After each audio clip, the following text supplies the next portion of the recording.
Well, thank you, John, for being with me here today. We're at Omega Institute, and it's an honor for me to be here with you. So I'm wondering if you could tell me, before we talk more about your work, a little bit about your life's journey to where you are now. Well, I'd love to, Michael. Thanks for having me here. And it really started in 1968 when I joined the Peace Corps, fresh out of business school. Peace Corps sent me to Ecuador, deep into the Amazon. I was with the Shuar people there who, if you've ever seen a shrunken head or a picture of one, they did it. They're the only people who did it. It's a very sacred ceremony, not at all what we think. But suffice it to say that they were true hunters and gatherers living this life that people dream about deep, deep, deep in the jungle. And I was sent down to form credit and savings co-ops and very quickly discovered that they had no currency. So there was no way I could do what I was supposed to do. Not only that, but the Peace Corps had sent me to a training camp to learn Spanish, and the Shuar don't speak Spanish, they speak Shuar. So my introduction to US government work was pretty interesting. But what I very quickly came to understand was that they had a great deal to teach me. I had nothing to teach them, but they had a lot to teach me about relationship, not just with people, but with plants and animals and rocks and rivers and so on and so forth. And then after a couple of weeks, I got very, very sick. I was practically dying. I was resigned to dying because I was 2 days walk from the nearest road through dense jungle, and then another 2 days in a rickety old bus up to the closest medical doctor. But a shaman came along and offered to cure me, which I accepted. I had no idea what he was going to do. Witch doctor, what the heck is this? Yeah, we're straight out of business school. It's yeah, it was shocking to me, but it was the only hope I had. So I took it. And that night he took me on a shamanic journey, and during that journey I had an incredible shape shift. Because what I saw was that my parents had brought me up to be very hygienic. I came from rural New Hampshire, over 300 years of Yankee Calvinists. And we ate very bland foods, meat and potatoes, nothing very interesting. Now, the Shuar had never seen soap. They didn't know anything about hygiene. And they drink a kind of beer called chicha that's made from the women chewing and spitting manioc root, and it creates this kind of beer. Nobody in the Amazon drinks river water because it's got a lot of organic matter in it. And they eat things like squirming white grubs live out of trees and these various things. And of course, I ate and drank all these things because there were no Cliff Bars. There was no Perrier, there was nothing else. But I saw on this journey, this shamanic journey, this one night, that every time I ate and drank these things, I heard a voice saying, "It'll kill you." Probably my mother's voice, somebody's voice. But I also saw on that journey how incredibly healthy the Shuar were. The men are all built like Rambo, they carry heavy weights. The women, well, I was 21 years old, and the women are very appealing, let's put it that way. And people live to be very old if they're not killed in hunting accidents or canoes tipping over or whatever. So that one night I saw that it was not the food or the chicha that was killing me, it was a mindset. And it was an incredible teaching. The next day I woke up, I was perfectly healthy, and I ended up spending the next couple of years there, and I go back all the time now. I have godchildren there. I just came in there a couple of weeks ago. But a few days after the healing, the shaman came back, and as a price for what he had done to help me, he required that I become his apprentice. And I had no desire to do that. It involved a very rigorous, actually, apprenticeship, which I was not looking forward to, but he saved my life. So I became his apprentice, and that totally changed my life. And I learned about the power of thought and the power of the dream. The Shuar say, the world is as we dream it. What we dream, we manifest if we give it energy. And I learned through shamanism that that's absolutely the truth.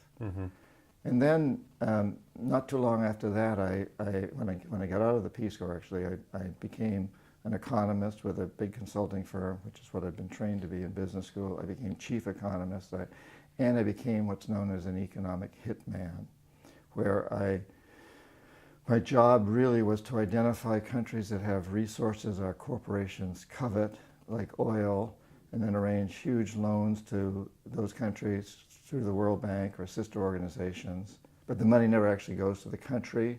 It goes to our own corporations to build big infrastructure projects in that country, power plants, industrial parks, things that benefit a few wealthy families, as well as our own corporations, who are the main beneficiaries, but don't help the majority of the people because they don't have enough money to buy electricity, or they don't have the training to work in industrial parks, and yet they're left holding a huge debt. The country has this huge debt that it can't possibly repay.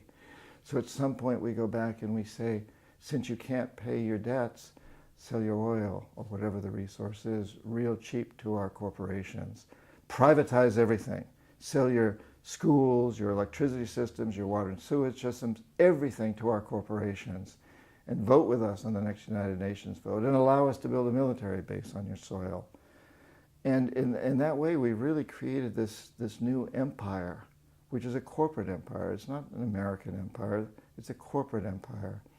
And I have to say that in the few cases where economic hitmen fail, the jackals come in, and they either overthrow governments or assassinate leaders. And I had a personal experience where a couple of them, with Jaime Roldos, the democratically elected president of Ecuador, and Omar Torrijos, head of state of Panama, neither of them would succumb to these loans. They just wouldn't buy into this game, this system. They had tremendous integrity, and both of them were assassinated. And in the cases when those don't work either, when the jackals fail, such as with Saddam Hussein in Iraq and Gaddafi in Libya, then our military goes in. But in this way, we've really created this empire. And eventually I came to understand this. I came to see the folly of the system. I came to see that we've created a failed global economy, a world where less than 5% of the world's population, us in the United States, consumes almost 30% of the world's resources, while half the world is on the verge of starvation, or actually starving.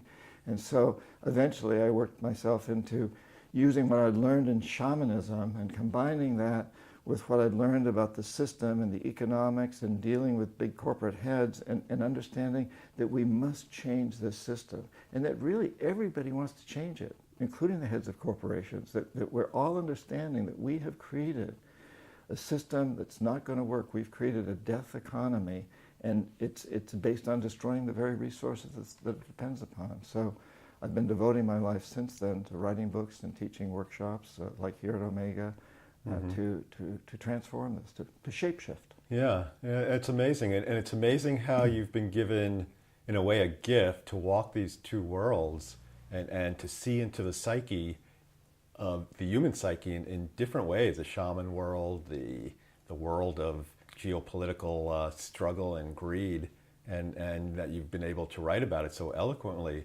What would you say motivates you to do what you're doing now? Well, I think the simple answer is that back in the early 80s, I was very motivated when I had a daughter, and realized that I was creating a world that I didn't want her to have to inherit. And now she's giving me a grandson. She's now 32. And he motivates me. But since then, as I've traveled around the world, I've been on for the last 10 years, pretty much a globe-trotting speaking tour. I just came from Latin America. I'm headed to Europe, and here I am in upstate New York, you know. And I'm motivated by constantly feeling how much people understand that we need to change. I think we're in the greatest revolution in history. It's a consciousness revolution. It's bigger than the Industrial Revolution or the Agricultural Revolution. And people really are waking up to the fact that we've evolved, that we're not the end species. I mean, how can we possibly believe that, you know, after all these billions of years, 4.5 billion years apparently that our solar system has been in existence, and in all the millennium that human beings have been evolving from Neanderthal on up, that we're the end. We're not the end. We're evolving. We're part of the evolutionary process. And we're actually, I think, coming out of severe adolescence, and adolescents are extremely competitive and aggressive and angry a lot of the time. And that's kind of the system that we've had, a system that's based on competition and warfare and hurting other people, exploiting other people to get a bigger piece of that pie. And now it's time to move beyond. And I see that all my background and all I've come to understand has put me in a nice position to be one of a lot of people. There's a lot of other people that you're interviewing, people like Barbara Marx Hubbard, who I just taught a workshop with, who understand that we're part of the process of helping our species understand that this is the time for rebirth, to evolve, to wake up, truly wake up and change. Yeah. And that's beautifully said. And I want to talk more about what you talked about, the conscious revolution, but I want to ask you a question first, like personal question that also has implications about the evolution of the species, the evolution of humans. In your personal life, you write about how you had this life, the economic hitman, and then you were, after you left that, and you still worked for corporations, but you kept it secret, and then you were working, doing shamanic work and healing work, and then you finally came out with the book Confessions of an Economic Hitman. So I'm wondering if did it feel like you were, in a way, you were holding a secret, and did it feel like a burden, and it did, when you finally came out with the book, did it feel like something like an opening up that felt like a healing for you, being able to finally let go of that secret? Absolutely. You know, so I'd had this training as a shaman, and then I became an economic hitman, chief economist, officially, you know. And as I was doing that economic work, I would take time off in various countries that I would visit. I would try to take a month off if I could, or a couple of weeks, and go into the shamanic cultures. But I couldn't tell the people at the World Bank or my own organization that I was doing that. They would have thought I was crazy in those days. They wouldn't today, but back then. So in a way, you were holding two secrets: your shamanic work when you worked with the World Bank and geopolitical economy, and then your shamanic work, your hitman work when you were delving into the shamanic world. Right. Yeah. And when I stopped being an economic hitman back in the early 80s, right after my daughter had been born, I started writing a book about the system. But rather than a confessional book, I was trying to write a book that included lots of other people. So I went out, I started to make phone calls to other people that were economic hitmen or jackals who I knew. And very quickly I received anonymous phone calls threatening my life and my daughter's life. And I also was then taken out to dinner by the CEO of Stone & Webster, a large engineering consulting firm that had been a competitor of the company that I worked for, Charles T. Main. And he took me to dinner and he says, "John, you know, you've got a great resume." I've been chief economist of one of his biggest rivals. So we would like to use this resume in our proposals. You won't have to do any work for us at all, but we want to use your resume, and I'd like to offer you a retainer of $500,000, $500,000. Now this is the early 80s. $500,000 was worth more than it is today. So my life is being threatened. My daughter's life is being threatened by people who I know are dangerous. I've seen what they can do. And at the same time, I'm being offered a legal bribe. No, he said, just don't write the book. You know, you mustn't write the book. You know, and so I'm being offered a legal bribe not to write the book. And what would you do? Yeah, it's a difficult question. So I took the money. Yeah. I took the money, and I didn't buy a new car or fancy house or something. I started a new career with that. Basically, I invested it in forming a nonprofit called Dream Change, went back to the Amazon, went back to the people who had helped me sow, and said, "I know your forests are now being destroyed. I want to help you save your forests." They said, "Well, if you want to do that, you've got to change the dream of your people, change the paradigm." Formed a nonprofit called Dream Change, which has been part of my life ever since. And out of that grew the Pachamama Alliance and many other incredible nonprofits and institutions. But I didn't write the book. So I just, for many, many years, I never wrote the book that became Confessions of an Economic Hitman because I was afraid to do it, and I had an obligation at that point not to do it, too. Yeah. Yeah. So one of the reasons I brought it up, because I think it's an inspiration, not only what you wrote about and the life you've lived, but I think just coming out in a way is an inspiration to anybody to realize, you know, to let go of secrets, to be open. I think this consciousness revolution that you talk about is about that too. How do we be open and not close? I mean, that's the death economy of every man for himself and get mine before anyone gets yours, versus a collaborative type economy or a sacred economy. Right. So yeah, and it was 9/11 actually that convinced me that I should write the book and write it as a confession not interview anybody else. Keep it a secret until it's out there, and then it's my best insurance policy. And once I did that, I felt a tremendous sense of release and relief. And it was incredible. And then I could address the idea of the death economy and the life economy. Yeah, I think, so also the inspiration, like it opens us up to source, the great spirit in a way, whatever language we want to use, in that by letting go of the things that we hold on to. Yes. So that's why I mean like an inspiration in many ways. Yeah. So thank you for doing that. Just if your book was half or 1/3 as long, just that you opened up. Thanks. Yeah. Well, and it also helped me understand the dilemma that so many people in our culture are in, because when I was an economic hitman, I was only there for 10 years, and it was after 5 years, I think, or 4 or 5 years, that I began to really see the problems and understand that what I was doing was not what we said we were doing. We weren't getting rid of poverty. We were creating deeper poverty and resentment. But I was then caught in the system. I was making a lot of money. I was traveling first class around this world. I'd grown up quite poor in rural New Hampshire. I was now realizing that poor boy's dream, and I didn't want to face what I knew. And I find so many people today in the world, so many people in the business world and the corporate world and in the World Bank world that are in that same dilemma, that they, deep in their hearts, they know that what they're doing is not the right thing, but it's just become so convenient. And they feel like they're so rewarded. And all the institutions tell them that they are doing the right thing. All the business goes say, yeah, this is the right thing to be doing. So it's really hard to make that break. And my hat's off to the people that have the courage to do that. Yeah, it's really like an amazing grace moment, like the author of that song realized what he was doing was wrong.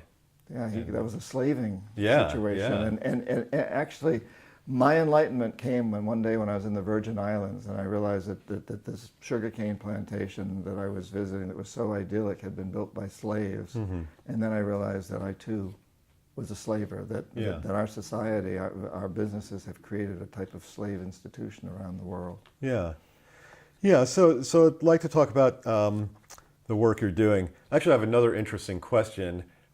People like yourself are I would call like integrative, cross-disciplinary thinkers. And so when you present yourself, a lot of people like to label people and say, oh, John Perkins is this or this. But really, it's hard to define someone who is a cross-disciplinary thinker. So I'm wondering if you were to label yourself and put a term on it, on how you see yourself and your work, what that term might be. Beats me. Human. Human. That's probably the best term any of us can be. Yeah. A full human being. Yeah. I mean, it's like trying to put a definition on anybody who's sort of moving from one world to another and changing things. Definitions can be restrictive. Yeah, but for some people, some people who knew you called you an economist, other people might call you a shaman, but it's really... And they call me an evolutionary shaman and things like that. But, I think it's all of those are just words. Yeah. And words can be tricky. Yeah. So I like human. Yeah, that's good. And as a human being, you've probably had many influences along the way for your own evolution. Any people come to mind? Well, I'm always impressed by what the leaders of the American Revolution did. Tom Paine is a great idol of mine. Here's a man who wrote amazing books. There would be no American Revolution, I think, if Paine had written Common Sense and some of those other things. And he died in poverty. He gave all of his money that he made from the books, he gave to the cause. Yeah. And yet he's had a huge influence on not just the United States, but also the French Revolution, and because of that. And Tom Jefferson and so many others. And then, of course, people like Martin Luther King Jr. and Mother Teresa and Rosa Parks and people that are able to change the world through words. I have respect for George Washington, who led armies too, but I think the words are where it's most important, the expression that allows us to really understand that we need to go into a new paradigm. And we don't need wars. We just don't need them. They accomplish nothing for anyone. They just make everybody more angry. And what we need is the inspiration to change. And so I've been most impacted by people who've inspired. Rachel Carson, the woman who wrote Silent Spring and created a whole worldwide environmental movement, sat down one day at a little desk in a house in Pennsylvania and started writing, having no idea her book would ever be published, much less that it would change the world. And it did. And Rosa Parks walking to the front of a bus, or close to the front of a bus, whatever, changing the world. I mean, these are pivotal moments, and these are people that I have the deepest respect for. The Dalai Lama, I mean, there's quite a few of them out there. Yeah, people with courage. People with courage who don't see war or violence or trying to restrict the other or change the other through physical force, which never works, but change through inspiration, through motivation, to realize there are no bad people, there are no them and us. We're all in this together. We're all living on a very tiny space station that has no shuttles. We can't get off. We've got to come together. We've got to be rebirthed. We've got to, evolve into this new consciousness that says, we're going to take care of this space station. We're truly going to take care of it in all of each other. We're going to all take care of each other. We're all in this together.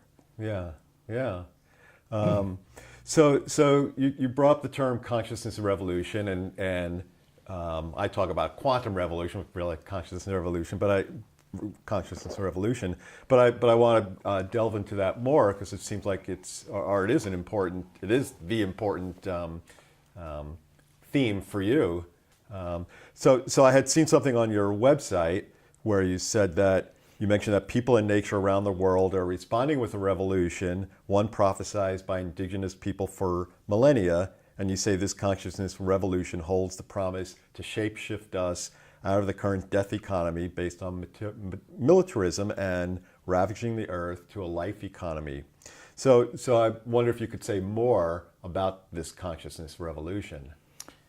Yes, I've worked with, studied with, been initiated into shamanism in one form or another with indigenous groups on every continent except Antarctica, where there aren't any. And every single one of them has a prophecy that says we're entering a time now for the potential for a change in consciousness.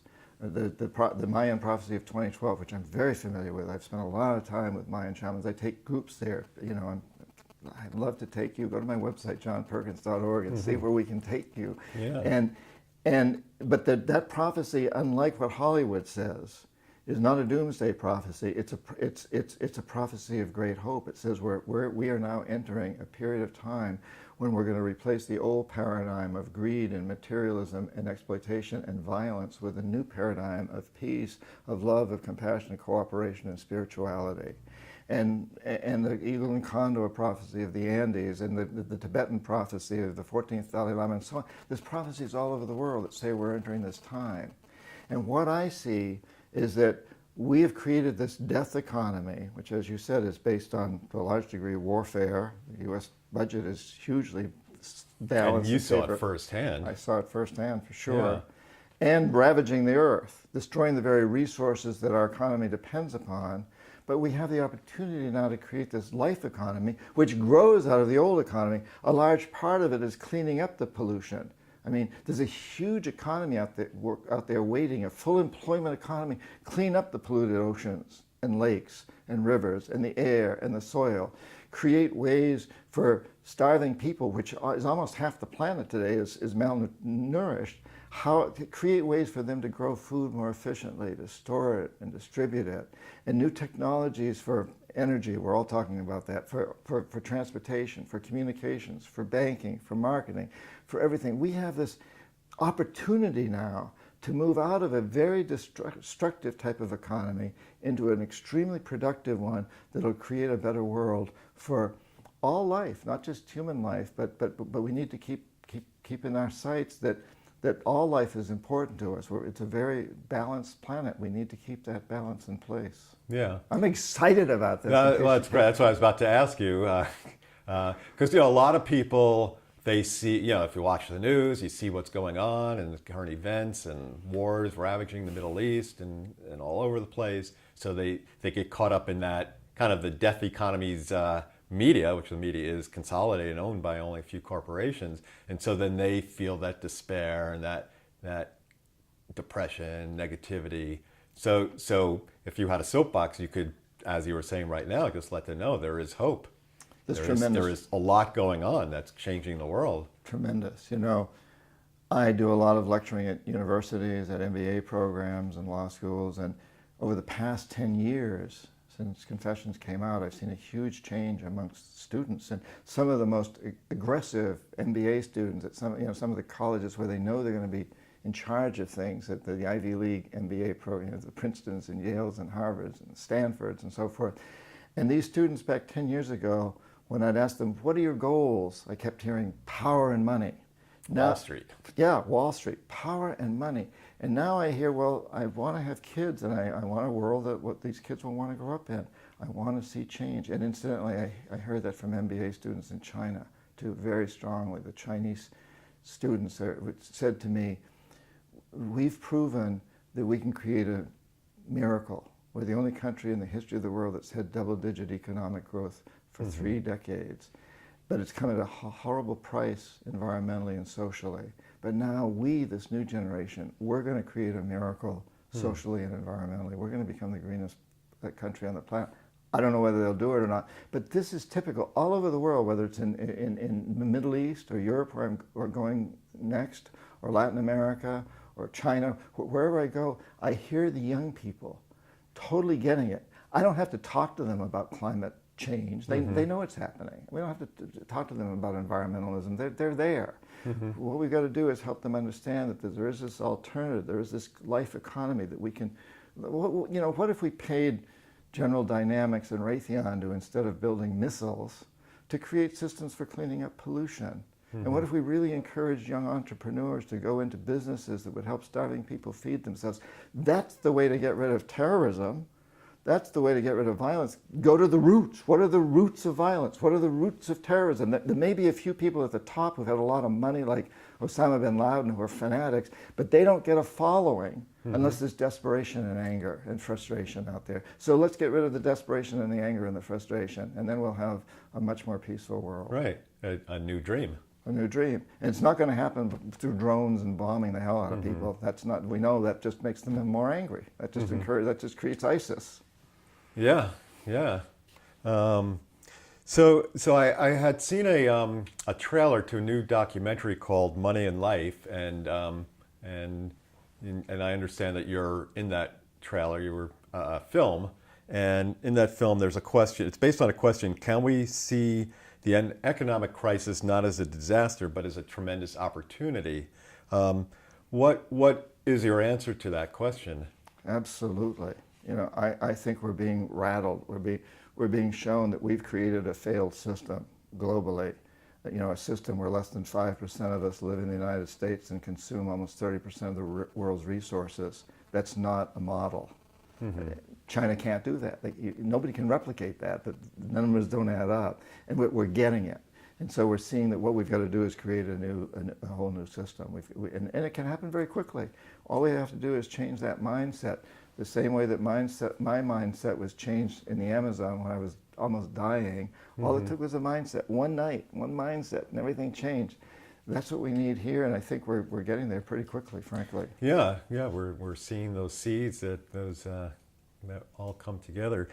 And in your book, more so in your book Hoodwinked, you talk about where capitalism has gone wrong. And so, do you think business itself has the ability to drive awareness and transformation? Yes, I think business ultimately has to do it, because in these times, business controls politics. Let's face it. I mean, nobody gets elected president of the United States or most high positions in the United States without taking a lot of money from business, and then they're basically servants of business to a large degree. So we turn business around. And business, I think, and the people that I know running businesses, all the executives I know want to see change. They just don't know how to get there.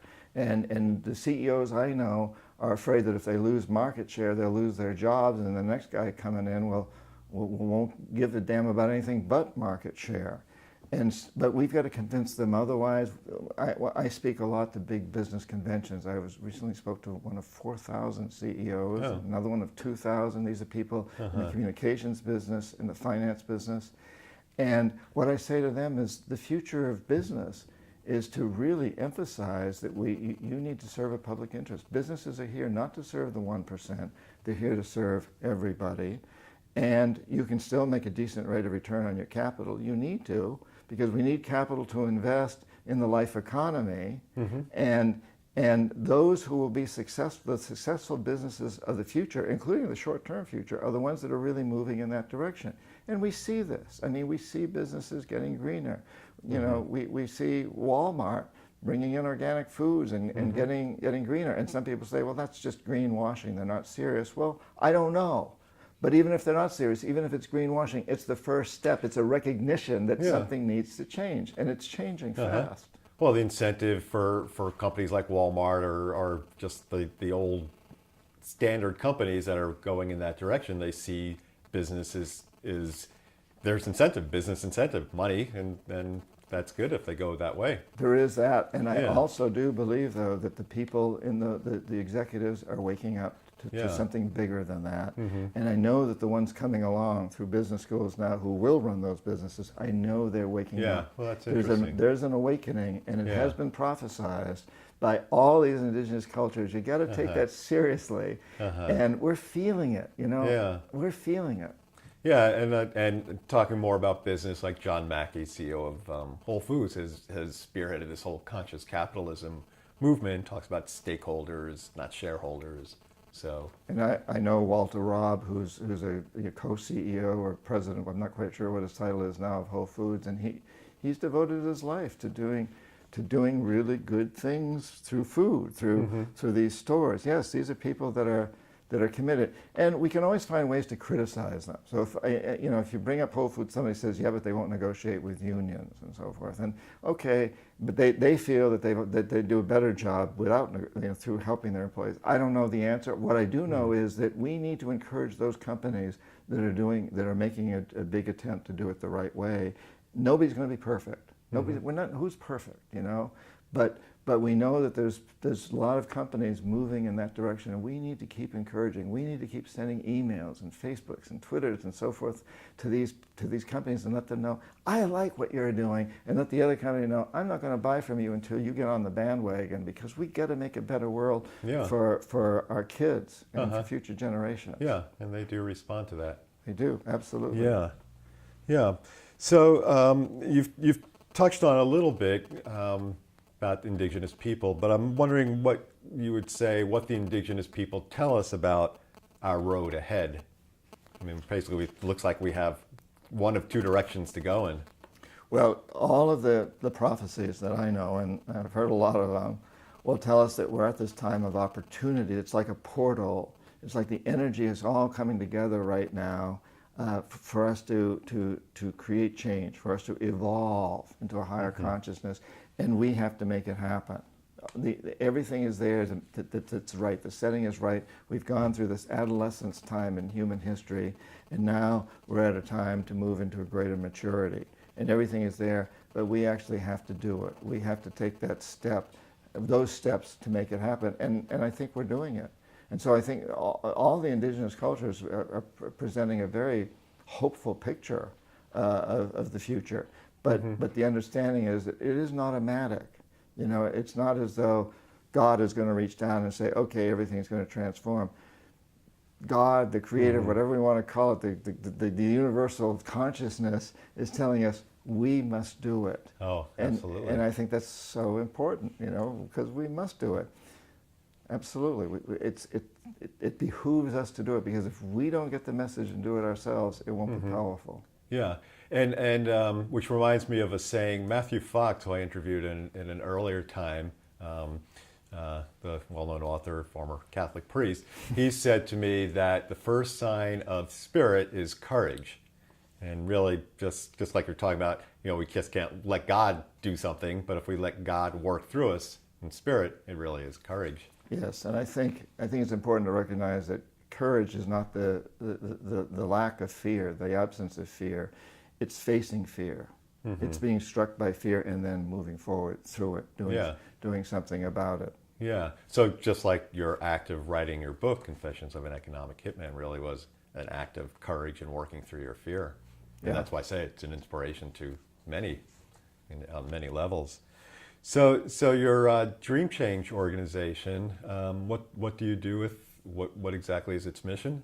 Well, people can go to dreamchange.org. It's a very small organization, extremely small, and our whole, since 1989 or whenever we were founded, has been, our whole goal has been to inspire others to do things, and that's still what we do. And right now, particularly focused on young people, and to a certain degree businesses, but it's created Pachamama Alliance, which I'm also a co-founder of and on the board, which is now in over 80 countries, with the Awakening the Dreamer program and working with Amazonian people. It's created a lot of other things. So Dream Change has really been the idea of encouraging people to realize their dreams and move forward with them, and not for us really to do anything as an organization ourselves other than that, which is big. So Yeah. in the past, we've done a lot of workshops and books. Here at Omega, we used to do a gathering of shamans where we have shamans from all over the world come.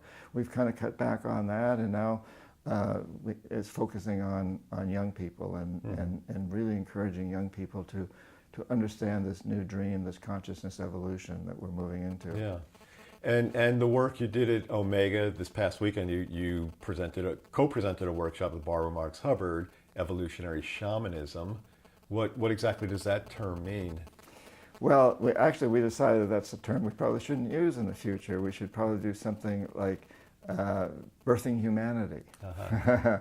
You know, because Barbara and I, this is only the second workshop we've done together, and what we've realized is that we've been rebirthing ourselves and each other in this process, and we had an extraordinary group of people here at Omega that helped us to see that what we're really about is spreading this word, encouraging people to totally rebirth, to understand that we are at this evolutionary process, and right now is a time for human beings to move to make a major jump to a new level. And many of the technologies we have, like the fact that we're talking here on camera, the fact that this can go out to the whole world, it can be streamed, it can just get out there instantaneously. I mean, that's never happened before.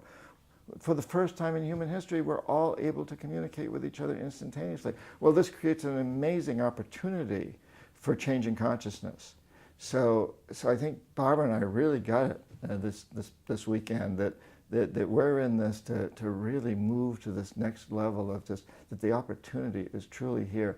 And I love something that Barbara says, which is she says, you know, the Earth is about 4.5 billion years old, and it's predicted that in 4.5 billion years from now, that our sun will turn into a red star, which means it'll gobble up all the planets. The Earth will be destroyed. So we're halfway through our process as a planet, and when could be a better time to rebirth this particular species that's evolved from, you know, we've evolved out of the mud, we've evolved out of the amoebas, the single cells, and on up to, and we've come to the human, and we think of ourselves maybe as the last stage, but we're not. This is the opportunity for us to evolve into the next stage, which is this higher form of consciousness. We may look the same physically, we may not, who's to say, but it's really time to take this quantum leap into this new consciousness that really understands that what we're here is to teach everything about the importance of spirit, of spirituality, of being one with everything, of feeling our divinity, our own divinity, and our own connection with everything, and actually to spread this message out to the entire universe. Yeah, so that's great. You've teamed up with Barbara, who's a visionary by herself. Barbara's fantastic, and you know, here's a woman in her 80s who's getting younger every year. Yeah. And she admits she's getting, that's a conscious process on her part. She's rebirthing herself, and she truly is. I knew her 4 or 5 years ago, and she was quite a bit older then than she is now. Wow. It's a beautiful thing to watch. Yeah, that's great. So I want to ask you a couple of big picture questions. What would you say is the relationship between a global leap in consciousness, part of this consciousness revolution, which is an awakening, and transformation at a societal level?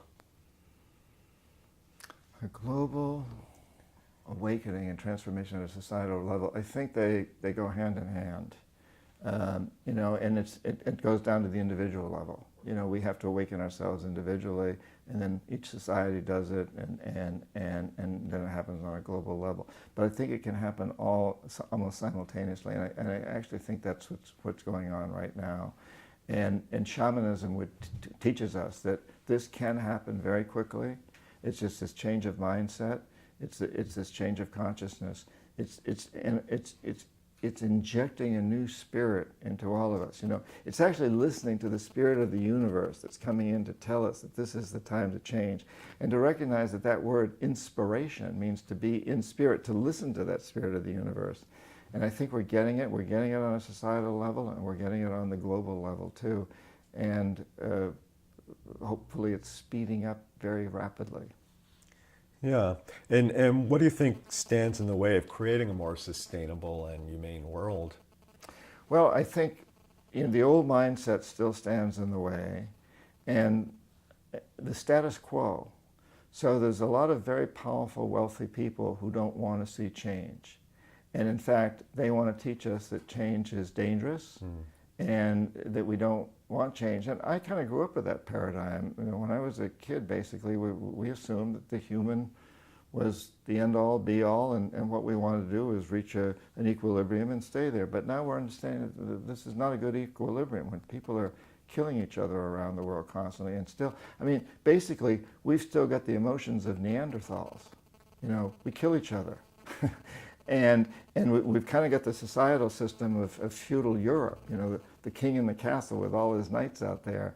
And yet we've got the power of gods to destroy the world, scientifically, you know, through our weapon system. So we need to bring this all together. We need to rise up to where we really, you know, technologically we're gods, but we're still kind of living like Neanderthals. So we need to really understand that this attitude of violence, of trying to coerce other people to do it our way, just absolutely does not work.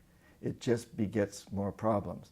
But there's people that benefit from staying with that old system, or think they benefit. They make a lot of money. So you and I may think that we lost the war in Vietnam and we're in Iraq and so on, but the moneyed people, they won the war, in their opinion. They made a lot of money. So they stand in the way, and we need to let them understand that they're not really happy. They're not really winning any wars.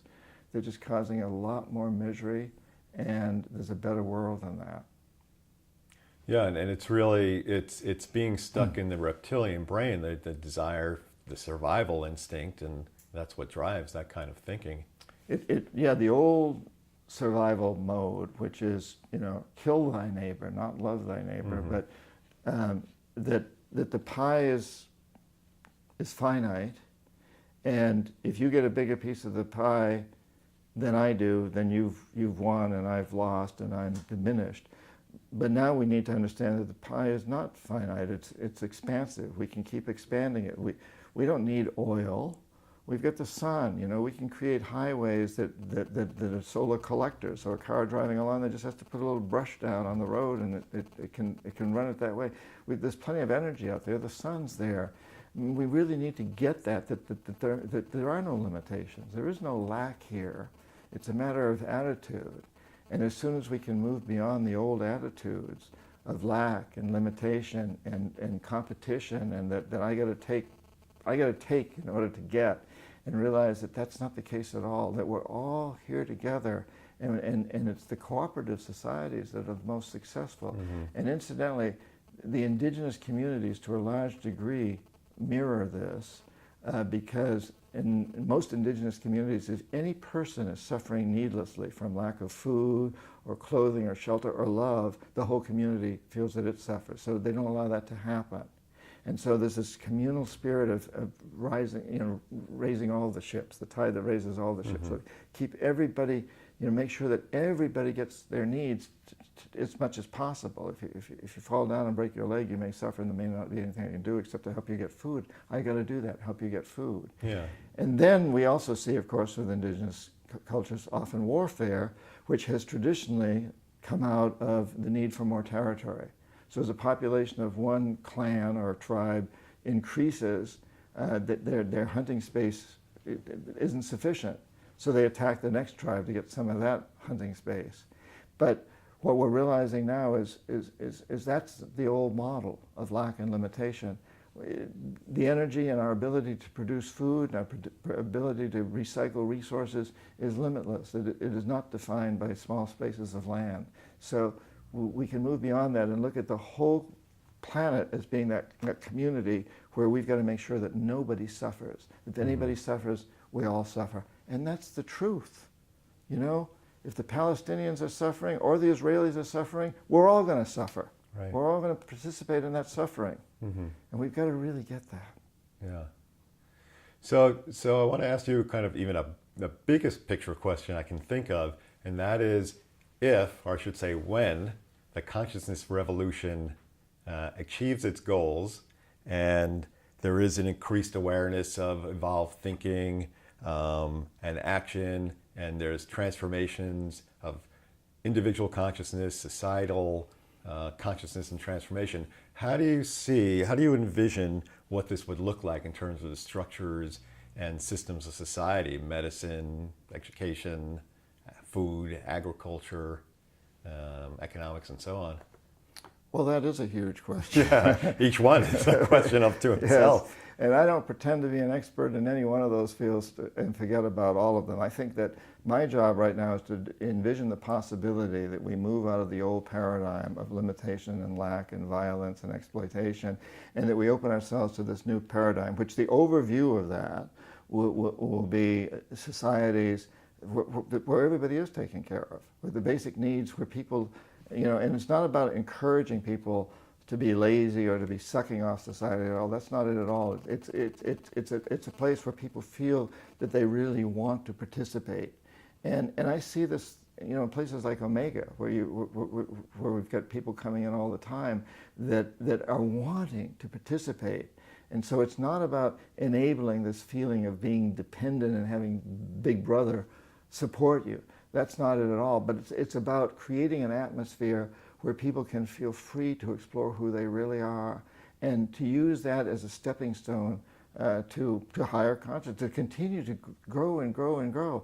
And I can't possibly tell you what that's going to look like from an agricultural standpoint or an industrial standpoint, because that's just not where I'm coming from. I'm coming from the space of saying what we've got to do is realize that what we've got now is a failure. And it doesn't need to be. And there's something much better out there. And the next step for us to do is to realize that there's a consciousness revolution. And so I am focused right now, what can I do in my life? What can I see change? So what I see is really helping corporations and young people coming along who are going to be part of the system, consumers, the buyers from corporations and the corporations themselves, realizing that the whole function of a corporation should be to serve a public interest, not to maximize profits for the 1%, but to make a better world for everybody, to serve a public interest. Yes, pay a decent rate of return to investors, because we need investors to invest in these things. But at the same time, to realize that what we're investing in is creating a better world.